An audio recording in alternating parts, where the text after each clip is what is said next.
Hello everybody and welcome to a tutorial on how to do this little candy cane. This is a piece of Mylar that I ordered in, but you can do it on a piece of framed glass or on your actual window. And I used a black paint pen for these lines. I was able to freehand this, but you could use a coloring book or something you print out or a sketch.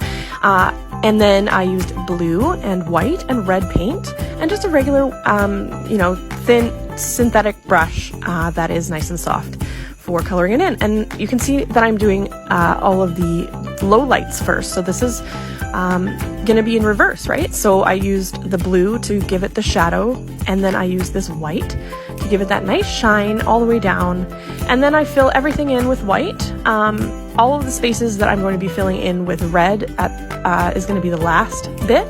So I want to make sure all of these white bits are totally dry. So I'm doing any place that I think the light would hit, and then usually a little bit more. Like, it's kind of a cartoony thing, so it doesn't necessarily have to be perfect where the light's hitting things.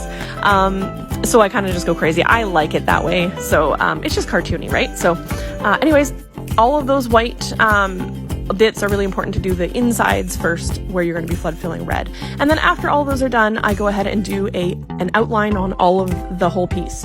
And that way those black lines really stand out up against the window. And then once that's fully dry, I add in the red. You want to make sure that's fully dry, so at least give it 10 minutes or so.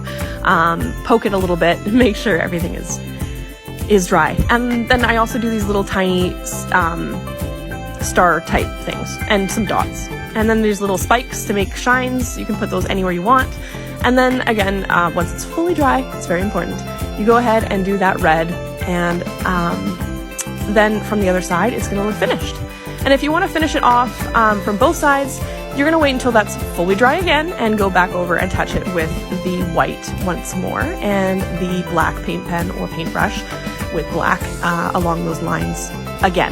But that's optional. You don't have to. So that's what's out, and this is finished. So this is the reverse side still. And then this is the other side. So that's the finished side. So you can see what it's going to look like on the window. And then you just place it up on the window, and you can barely see that Mylar square, and I think it looks really great. Here's it out during the day, and that's the other side. Thanks, guys!